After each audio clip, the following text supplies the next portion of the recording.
जाते जाते मेरा एक सवाल रहेगा अंत में आपसे, क्या आप भी देव डोली को तो नहीं नचाएंगे आने वाले वक्त में? नहीं, लालच आपको तो नहीं आएगा?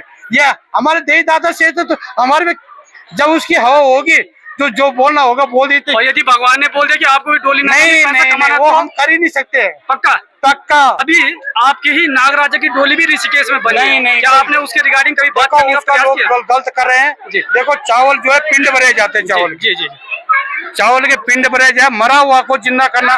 तो अगर वो ऐसे दिखा रहे हैं, लोगों को भ्रमित कर रहे हैं, तो मरे हुए आदमी को जिंदा करके हमारे सामने दिखाए। जी भाई वो मरा हुआ चावल है, जिसका छिलका निकल गया वो चावल मरा हुआ है। और यदि वो यहाँ पर आगे उन्होंने हरियाली जमा दी जौ पे, आप कह रहे हैं? हाँ, जौ पे। तो फिर आप मान जाएंगे? तब मानूंगा मैं कि ये माँ सुरकंडा है। बैठने का स्थान होता है वो कहाँ होता है? वो मंदिर में नहीं है हमारा जो घर पे प्राचीन है। अच्छा, प्राचीन पहले से ही है, तो वहाँ पर बैठता हूँ मैं, और वहीं पर देवता आता है, और देवता जो है 10-15 मिनट के लिए आता है, बाकी तो सब ढोंग है। आप ढोंग कैसे कह रहे हैं? आप खुद उपासक हैं और फिर आप ढोंग कह रहे हैं, ये ढोंग का कारण है क्या? ढोंग क्या है कि जैसे आजकल लोगों ने कर रखा है, मेरे को बहुत गलत लगता है। अब यहाँ पर लोग श्रद्धा से भगवान के पास जाते हैं। अच्छा। और वहाँ से क्या ले जाते हैं? फल लेने जाते, जो मुराद होती है उसको मांगने जाते हैं। आदमी के पास चाहे फूल हो, चाहे 2 दाने चावल के हो, वही भगवान का अर्पित है के रूप में। मैंने ये भी सुना है कि आप जिनके बच्चे नहीं होते हैं, हाँ, ये नागराजा की कृपा हो जाती है, उनके बच्चे हो जाते हैं। ऐसा कैसे हो जाता है? जैसे किसी की संतान नहीं हो रही है, और जैसे किसी बच्चे का बाहर के कागज नहीं हो पा रहे हैं, अड़चनटियाँ पड़ती है, और किसी का जैसे घर में गाय पशु का नुकसान हो जाता है, कोई किसी का बच्चा कोई गलत दिशा हो जाती है, तो उसका थोड़ा बहुत ही देवता अगर मोती दे दिए तो वो ठीक हो। जैसे लोगों की डोली बनाई हुई है, वैसे आपने भी नागराजा की डोली बनाई हुई है। देखो तो आपकी डोली भी नाचती है?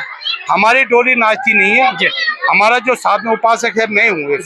अभी देवता आया था, आपने देखा होगा कि देवता ने क्या किया, कैसा बोला, आए और गए इतना ही होता देवता। मतलब आप कह रहे हैं मतलब 12-12 घंटा लगातार चौकी पे बैठ जाना, चौकी पे बोलना और करना वो अलग बात है। आपने कितने लोगों को अपने भगवान के माध्यम से जब चौकी पे बैठे, कितने लोगों को फल दे चुके हैं आप? ये तो भाई साहब बहुत लोगों को 13 साल का आ गया था मेरे प्रकाश सामने भी। एक बार देहरादून से आए थे मेरे पास, उनका आज लड़का हो रखा है। वो 40-45 साल की औरत थी और 50 साल का पुरुष था, उसकी आज घर में संतान हो रखी है। यहाँ पर नौली में है, मिस्त्री है, उसकी बहू के नहीं हो रहे थे, उसके भी हुआ है। नमस्कार साथियों, बहुत बहुत स्वागत है आप सभी का देवभूमि उत्तराखंड में। साथियों, मैं हूं परवीन सकलानी और आप देख रहे हैं गौ गंगा वाणी। साथियों, आज पहुंचा हूं मैं उत्तराखंड के टिहरी गढ़वाल थौलधार ब्लॉक के कांगुड़ा नागदेव मंदिर में, और मंदिर आप पीछे देख सकते हैं, भव्य और दिव्य मंदिर। मगर आज मैं मंदिर के दर्शन नहीं बल्कि उपासक के दर्शन करवाने वाला हूं और मंदिर के इतिहास के बारे में जानने वाला हूं। तो यदि आपको इस मंदिर के इतिहास के बारे में ना मालूम हो तो वीडियो को देखिएगा, सुनिएगा, जानने का प्रयास करिएगा और वीडियो को शेयर जरूर करिएगा, ताकि उन लोगों को पता चल पाए जिन लोगों को कांगुड़ा नागदेव मंदिर के बारे में जानकारी नहीं है। चलते हैं, जानने का प्रयास करते हैं क्या कुछ मंदिर के बारे में है, तो बने रहे मेरे साथ।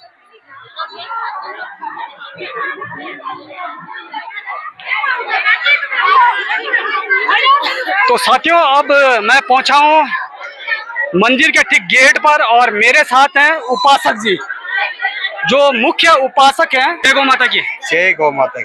पंडित जी, पहले अपना शुभ नाम और परिचय दें। मेरा नाम जो है दिलबर सिंह रावत है जी। मैं गिरा मीडियान का रहने वाला हूँ जी, और हमारे ऊपर भगवान नागर जी की कृपा है जी, और उसी की नीचे हम छपर छाए में बैठे हुए हैं जी। कितना समय हो गया जब से भगवान आप पर सवार है? ये भाई साहब मुझे जो है हो गया 13 साल की एज थी मेरी जी। उस टाइम इसकी दिशा मेरे पे आ गई जी। उसके बाद आपको कैसा महसूस होता है जब देवता आप पे सवार करते हैं, तो आपको कैसा महसूस होता है? अंदर से क्या आवाज आती है? देखो, जब फर्स्ट में हुआ था मेरे साथ, जब भगवान की दिशा मेरे पे आई थी जी, उस टाइम ऐसा हुआ था कि मेरे पे जो है कंपन से हुआ था जी। बहुत देवता, जितने हमारे उत्तराखंड के देवता है, कई देवताओं के पास गए, इधर गए उधर गए, लेकिन किसी ने नहीं बता पाया जी। फिर एक दिन जो है हमारे यहाँ एक काली थी, पुरानी काली थी जी जी, जन्मों की बहुत पुरानी काली थी जी। उसने ये बोला था सिर्फ कि हमारे गांव में जो है अब दोबारा जो है भगवान नागरजा इन पे आ चुके हैं। उन्होंने पंचायत में बोला था। अच्छा। पंचायत मंडान लगे थे, वहाँ पर बोला गया है। और उसके बाद क्या हुआ, मैं बहुत परेशान रहा जी नंगे पैर चलता था, जूते नहीं पहने थे। भगवान की 24 घंटा मेरे पे दिष्टा रही जी। मतलब खाना पीना अपने हाथ से बनाता था, अपने हाथ से खाता था, अपना अलग बिस्तर लगाता था। इसी तरह से मेरे साथ होता रहा। होने के बाद जो है ये हमारे जो है पीढ़ी पुस्तानी पुराने से हमारा जन्म से ही देता है, सदियों से। ये जो आज डोली है जी और ये जो मंदिर का प्रांगण है जी भगवान पहले वहाँ आए थे, नीचे हमारे गांव में मंदिर बना हुआ है, उसके वहाँ पर हमारा अपना मकान था, वो हमें छोड़ना पड़ा।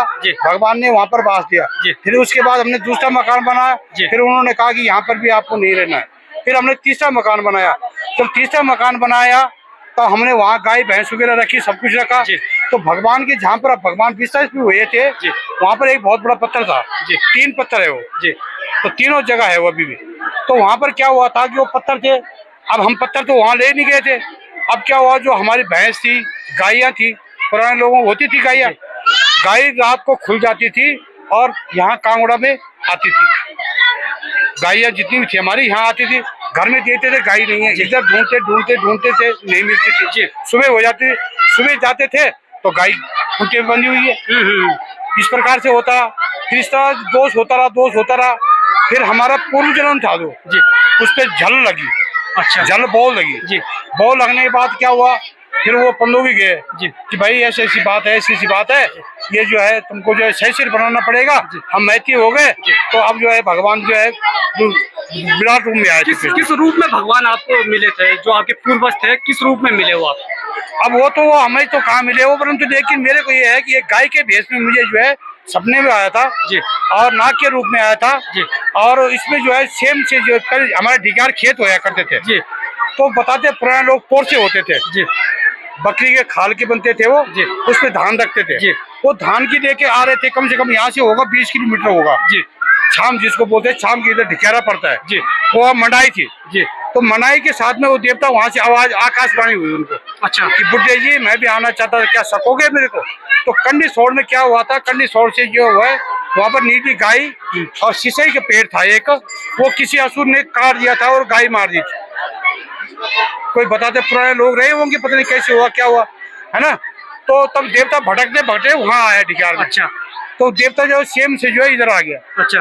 तब इसने ये स्थान बना है यहाँ पर, और तब हमारे घर में ये कंकड़ बने हुए और ये मौजूद है। मतलब ये उस समय के कंकड़ है, जो जहाँ धान डाला था वहाँ से एक कंकड़ जो है कुठार का ढक्कन। मतलब इस मंदिर की कहानी भी सेम ऐसी है जैसे माँ सुरकुंडा देवी, माँ सुरकुंडा की। माँ सुरकुंडा मतलब माता के रूप में आई थी। हाँ। और ये पिता के रूप में। सेम नागरजा की देखो, जो शतरंज बना हुआ है, ऊपर शतरंज है जो, और नीचे का जो जहाँ से देवता प्रवेश करता है, वो जहाँ पर आज मंदिर बना हुआ सेम में, वहाँ तो ऐसा है जैसे यहाँ पर भी एक पत्थर आप देखेंगे जाते समय दबा हुआ है, पत्थर है, बहुत बड़ा पत्थर है। अच्छा। वो वहाँ पर भगवान के पैर छिपे हुए हैं।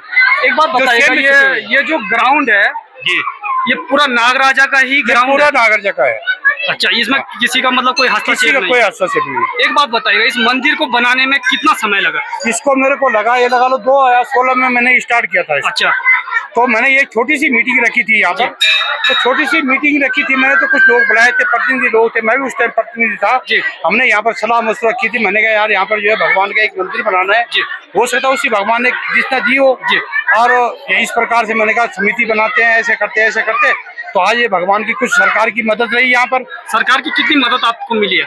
सरकार की अभी तो बताते 2 करोड़ रुपए के अभी काम होने वाला है मंदिर बनाने में। फर्स्ट में जो है महावीर सिंह रांगड़ जी का 3 लाख रुपए दिया था, वो यहाँ पर लगा है। और प्रीतम पवार ने पैसा दिया था 5 लाख रुपए, वो यहाँ पर प्रांगण में लगाया, ठीक है। और बाकी ये पैसा जो है हमने इधर उधर से जो है इकट्ठा किया। लगभग कितना खर्चा इस मंदिर को बनाने में? कम से कम 1 करोड़ रुपए का खर्चा है। तो बाकी का पैसा सब ये जनता का पैसा? हाँ, बाकी जनता का पैसा है।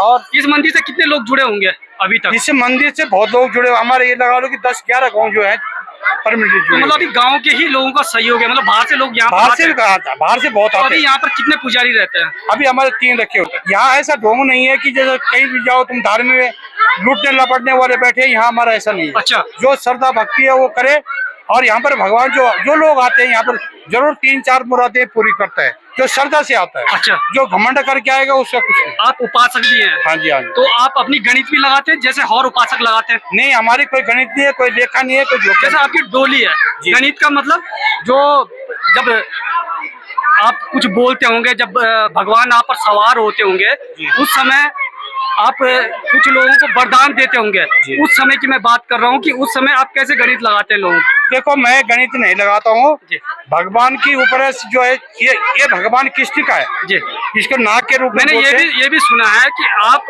जिनके बच्चे नहीं होते हैं, हाँ, ये नागराजा की कृपा हो जाती है, उनके बच्चे हो जाते हैं, ऐसा कैसे हो जाता है? जैसे किसी की संतान नहीं हो रही है और जैसे किसी बच्चे का बाहर के कागज नहीं हो पा रहे हैं, अड़चनटियां पड़ती है, और किसी का जैसे घर में गाय पशु का नुकसान हो जाता है, कोई किसी का बच्चा कोई गलत दिशा हो जाती है, तो उसका थोड़ा बहुत ही देवता अगर मोती दे दिए तो वो ठीक हो जाता है। बैठने का स्थान होता है, वो कहाँ होता है? वो मंदिर में नहीं है हमारा जो घर पे प्राचीन है। अच्छा, प्राचीन पहले से ही है, तो वहाँ पर बैठता हूँ मैं, और वहीं पर देवता आता है, और देवता जो है 10-15 मिनट के लिए आता है, बाकी तो सब ढोंग है। आप ढोंग कैसे कह रहे हैं? आप खुद उपासक हैं और फिर आप ढोंग कह रहे हैं, ये ढोंग का कारण है क्या? ढोंग क्या है कि जैसे आजकल लोगों ने कर रखा है, मेरे को बहुत गलत लगता है।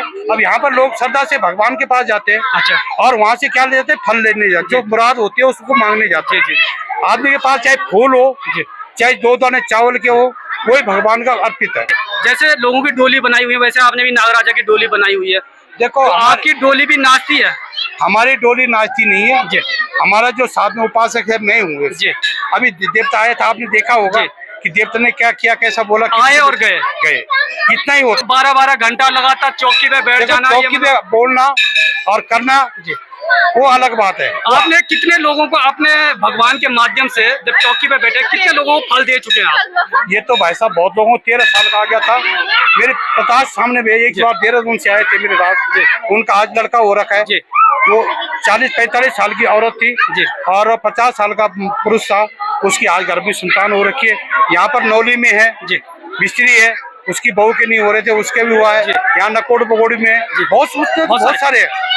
आप में से कितने लोग हैं जो उपासक जी को मेरे साथ देख रहे हैं, और कितने लोगों को फल मिला? आप कमेंट में जरूर बताइएगा कि क्या सच में नागराजा की ऐसी कृपा है कि जिनके बच्चे नहीं होते हैं उनको बच्चे मिल जाते हैं यदि इनके स्थान पर आप आ गए। तो दोस्तों, वीडियो को शेयर करेगा। उपासक जी ने मंदिर के इतिहास के बारे में बहुत कुछ बताने का प्रयास किया, कोशिश की हमने ज़्यादा से ज़्यादा जानकारी लेने की, और आप लोग कितने लोग इस मंदिर के बारे में जानते हैं और कहाँ से हमें देख रहे हैं, वीडियो को शेयर करेगा, जो बाकी लोगों को भी पता चल पाएगा कि कांगड़ा नागदेव मंदिर की कितनी महिमा है।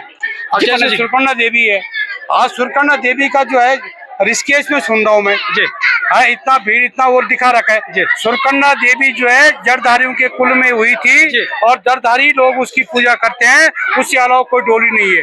नागराजा की डोली जो है जौनपुर में है, वहाँ पे नाग देवता का मंदिर है, नाग देवता के नाम से वहाँ अलग चट्टान है। आपको मालूम होगा सुरकुंडा देव डोली ऋषिकेश में काफी वर्षों से चल रही है। नहीं, वो गलत है। अभी आपके ही नागराजा की डोली भी ऋषिकेश में बनी। नहीं, क्या आपने उसके रिगार्डिंग कभी बात करने का प्रयास किया? गलत कर रहे हैं जी। देखो, चावल जो है पिंड भरे जाते हैं, चावल जी, चावल के पिंड भरे जाए, मरा हुआ को जिंदा करना।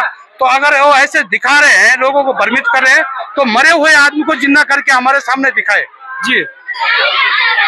भाई, वो मरा हुआ चावल है, जिसका छिलका निकल गया वो चावल मरा हुआ है।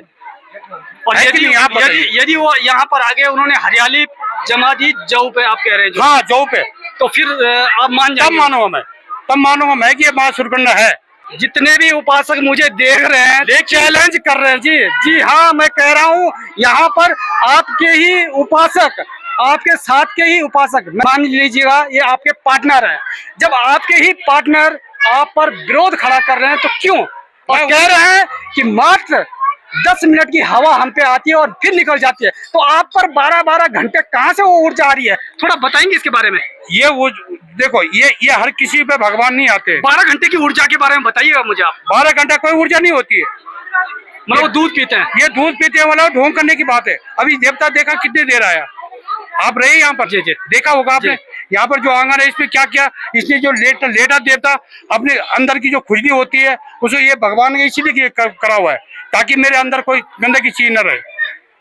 उपासक ने जो है अभी यहाँ पर नाचा। आप लोगों में से कितने लोग इनकी बात से सहमत हैं? यदि सहमत हैं तो वीडियो को शेयर करिएगा दोस्तों, इतना शेयर करिएगा कि पूरे भारतवर्ष में वायरल कर लीजिएगा कि आखिर आस्था क्या होती है और विश्वास क्या होता है, वो जानने का प्रयास करिएगा, क्योंकि देवभूमि उत्तराखंड से ये आवाज निकल रही है। अगर इन्होंने ऋषिकेश में ही माता सुरकंडा का बना रखा है तो बद्रीनाथ जाने की जरूरत नहीं है। अच्छा। केदारनाथ भी जाने की जरूरत नहीं है, सुरकंडा भी जाने की जरूरत नहीं है और इस स्थान में भी आने की जरूरत नहीं है। अच्छा। अगर ये उसको मानते हैं तो यहाँ पर ना आए, सुरकंडा में ना जाए। अच्छा। जो जन्म के देवते हमारे उत्तराखंड के, आपको पता है कि जब सिर कटा था कहाँ कटा था, कहाँ पड़ा, ये ऐसे ढंग से बने हुए। ये सेम नागर जब देख लो, अभी कैमरा साफ नहीं आएगा, यहाँ पर सामने सब सेम दिखाई देगा। यहाँ पर सबसे ऊपर क्या दिखाई देगा सुरकंडा माता का मंदिर यहाँ से दिखाई देगा। तो इन्होंने ये ढोंग बंद करे और भगवान को, सच्ची बात है कि सब भगवान को माने। भगवान कृष्ण है, अब हमारे भी खेलते है। अब हमारे भी 13 साल का आ गया था, अभी भी जो है ये भगवान जो है अभी भी बोलता है जिस लड़की की शादी हो गई है जो 14 साल की है वो मेरे पे ना लगे। और जो बेल्ट है इसका सिर्फ 3-4 चिन्ह का है, एक बेल्ट चमड़े की बेल्ट मुझे नहीं चाहिए। और जो नीति नियम तो इतना हम भी नहीं कर पाते हैं और वो उपासक जो बैठे वो पैसे कमाने के लिए। अब यहाँ पर कोई ऐसी बात जाते जाते मेरा एक सवाल रहेगा अंत में आपसे, क्या आप भी देव डोली को तो नहीं नचाएंगे आने वाले वक्त में? नहीं, लालच आपको तो नहीं आएगा? ये हमारे देवी दादा से तो हमारे में जब उसकी हवा होगी तो जो बोलना होगा बोल देते। और यदि भगवान ने बोल दिया कि आपको भी डोली नहीं, वो हम कर ही नहीं सकते। पक्का? पक्का। तो देख लीजिएगा, उपासक जी ने बोल दिया कि हम ऐसा जो आज कर रहे हैं वो कल भी करेंगे, मगर डोली को पैसे के लिए नहीं नचाएंगे। तो वीडियो को शेयर करिएगा। तब तक के लिए जय हिंद, जय भारत, जय गौ माता की।